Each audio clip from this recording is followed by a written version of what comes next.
Manolo Garrido conversa amb gent de la Llacuna.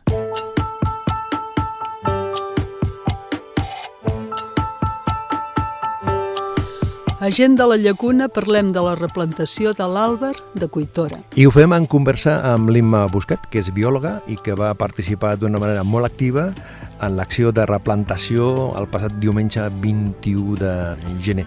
Imma, si hem de fer una foto ara mateix del que hi ha aquí, on estava l'àlber vell, si hem de fer una foto sonora, la gent que no ha tingut oportunitat d'acostar-se fins ara, què es trobarà quan vingui aquí? Quan vinguin aquí trobaran ara que en el lloc on hi havia l'antic àlber hi ha tota la brancada que vam posar. No ha quedat malament perquè té un aspecte com si hi hagués un trosset de bosc, però si espera veure arbres encara no els veurà. Vam posar 3 arbres, són tots 3 molt petits. Hi han 2 àlbers que són joves, que els vam treure d'aquí del voltant de la font. Per tant, són fills de l'àlber que hi havia, i una alzina que venia de fora, que no sé amb aquesta alzina com li anirà, però ara mateix no els veurà, haurem d'esperar un quant temps perquè es vegin bé. Aquesta acció que es va fer el diumenge 21 de gener va comptar amb la participació i organització del grup local d'acció de la Llacuna, el Centre Rural d'Activitats Baixanoia, el Centre Excursionista de la Llacuna, Som Impuls Rural, la Comissió de la Festa Major de la Llacuna, el Centre d'Estudis Llaconencs, l'Ajuntament i l'AMPA de l'Escola Vila de Mayer. Precisament parlant de l'Escola Vila de Mayer, a destacar el paper que van tenir els nens i les nenes, els infants, que van ser els protagonistes físics. I d'això es tractava, de fet, que els nens fossin els que plantessin aquest arbre, perquè, com et deia, posar un arbre petit, és una acció de generositat, perquè nosaltres no el veurem, no el tornarem a veure gran ni pensar-hi, però els nens sí, i d'aquí uns anys podran dir que ho van fer ells, això. Perquè des del principi la vostra idea era que els infants fossin protagonistes, tinguessin un paper destacat en aquesta acció de recuperar... Jo diria que va anar tot venint mica en mica. Es va començar a parlar de què fer Cuitora, vam quedar un dia aquí totes les entitats, va venir també gent de l'Ajuntament, i vam estar parlant de què fer i de com fer-ho.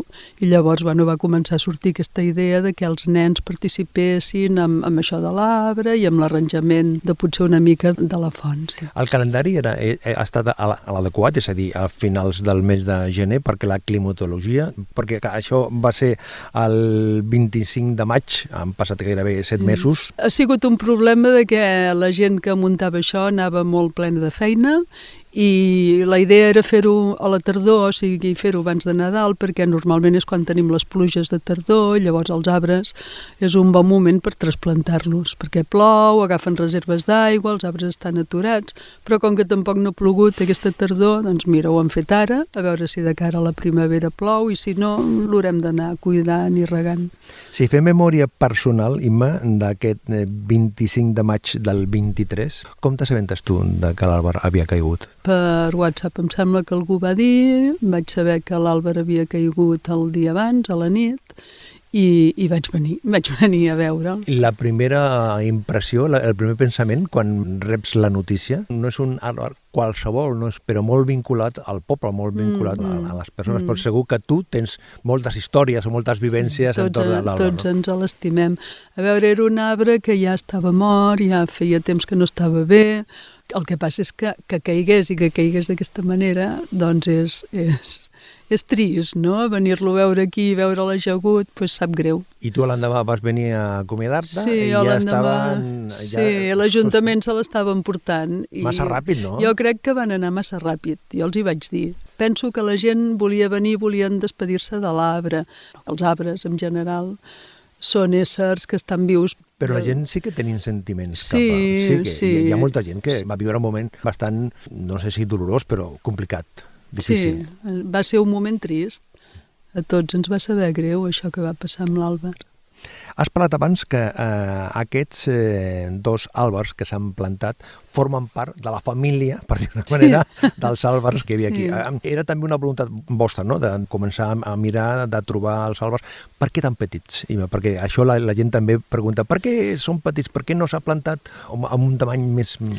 A veure, jo crec que l'Ajuntament va fer una neteja i va desbrossar una mica al voltant de la font, perquè jo havia vingut temps enrere, jo a casa tinc algun àlber que he agafat d'aquí de Cuitora de petit, i n'hi havia algun que era, doncs no sé, poder feia un metre d'alçada, era una mica més gran i eren aquests els que volíem agafar. Però quan vam venir ja s'havia fet neteja i no en vam trobar cap i llavors hem agafat 2 arbres més petits, però que en principi no és cap problema, perquè de seguida, la que arrelin una mica, de seguida pujaran amunt.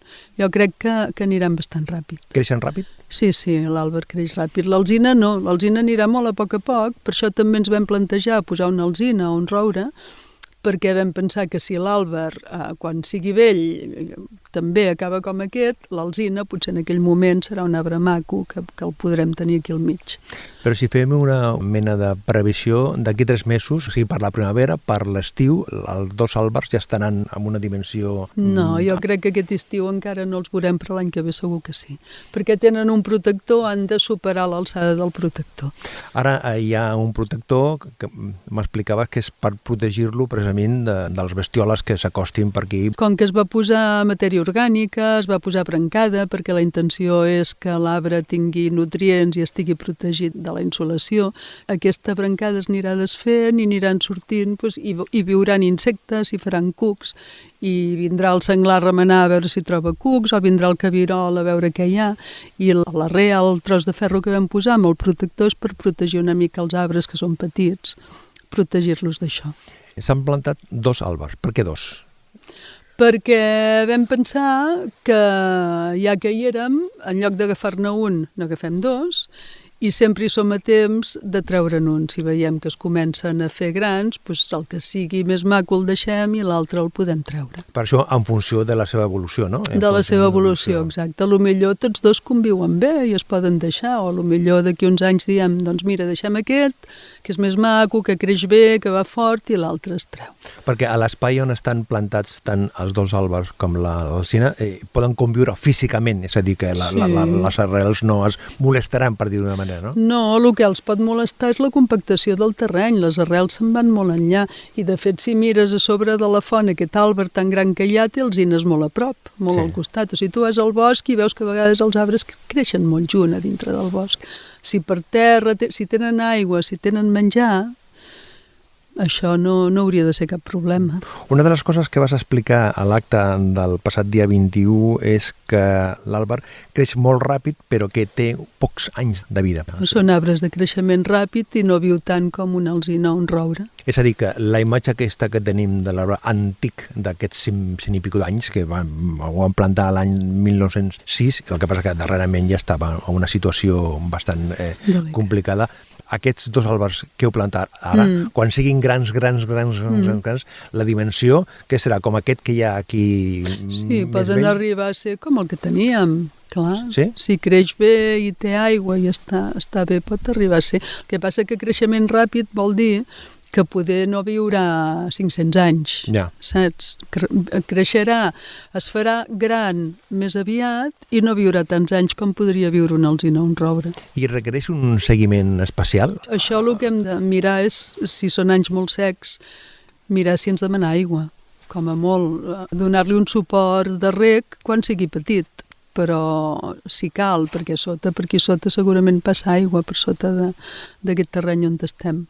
Però com a molt aigua, abonament no, perquè aquí tampoc es fa res. I l'alzina al mig, que és per... Bueno, en aquell moment, quan estàvem aquí i els nens van fer els forats, vam decidir posar-lo al mig. Com hagués pogut estar en una vora, això va anar com va anar. L'alzina creixerà molt a poc a poc. L'àlber creixerà més ràpid, faran una mica d'ombra a l'alzina, i l'alzina, a l'ombra dels 2 àlbers, li pot anar bé. I com li pot afectar aquesta emergència climàtica que estem patint? Bueno, que no tingui tanta aigua, clar. El gran repte, per dir d'una manera, és que l'aigua estigui present. A la que aquest arbre tingui unes arrels prou fondes que pugui arribar ell a l'aigua que hi hagi aquí sota. Si anem tenint sequera, la font s'ha secat, i cada vegada el freàtic està més avall, pot ser que arribi a un punt que no només aquests 2 àlbers, sinó els altres d'aquí quedin compromesos, perquè són arbres que necessiten aigua. Ima, és el moment, convindria fer un replantejament d'aquest espai de Quitora? Bueno. La font, l'arbre històric que hi ha al costat de la font, els pícnics aquests que hi ha darrere nostra, aquesta mena de rotonda que vam fer aquí. Bueno, l'Ajuntament se li va demanar que que fes com amb cordes i amb pals una cosa perquè els cotxes no entrin a dintre de l'espai més de la font i no compactin el terreny, perquè un dels problemes que hi va haver amb aquest arbre és que es va compactar molt el terreny. I això què significa? Vol dir que la terra perd la porositat que pugui tenir a sota, llavors les arrels no respiren bé, no poden treballar bé.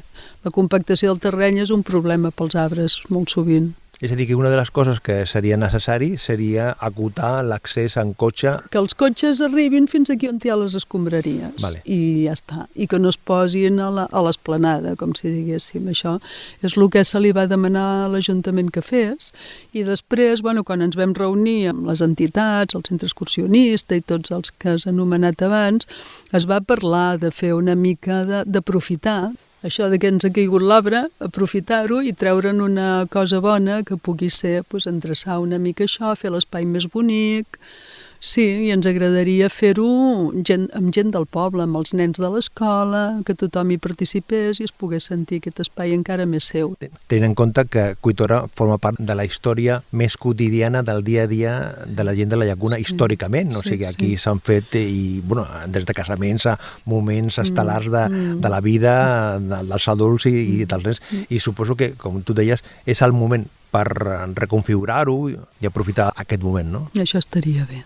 S'està pendent de la realització d'una obra amb les restes de l'arbre caigut. Això ho porta més gent del grup local i l'Ajuntament. Jo sé que hi ha una part del tronc que se li ha donat al Juan Luis, al fuster, perquè ell en faci un tractament i posar-lo en el CELL, el Centre d'Estudis Llaconencs. Jo crec que el projecte és aquest i em sembla que també es vol fer una placa o alguna cosa, però això ho porten més ells. En qualsevol cas, és necessari posar en valor aquesta peça que forma part del que representa de la història del poble, no? Sí, estaria bé. L'acte del diumenge 21 va concloure amb totes les persones assistents situades al voltant dels àlbers i l'alzina, agafades de la mà, i es va escoltar una poesia i una cançó.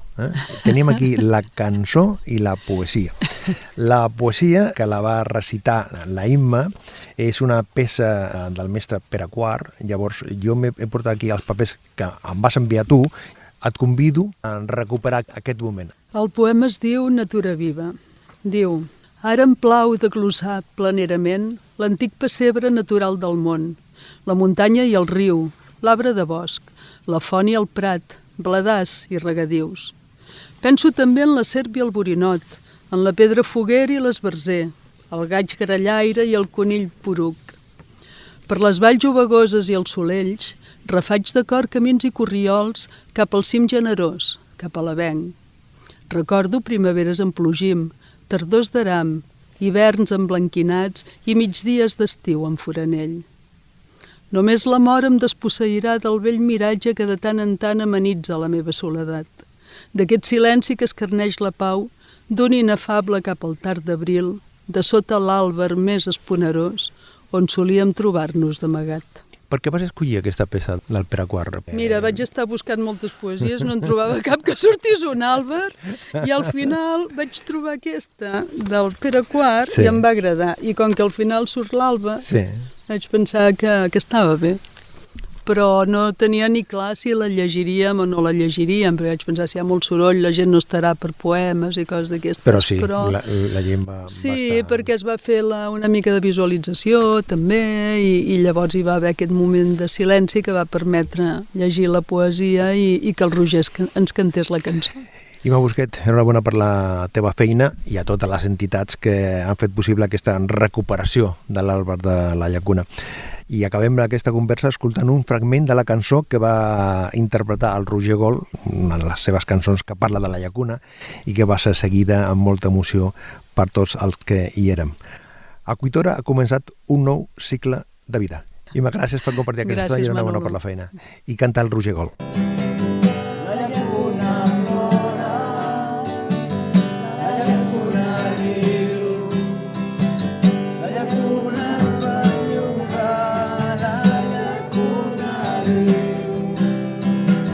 La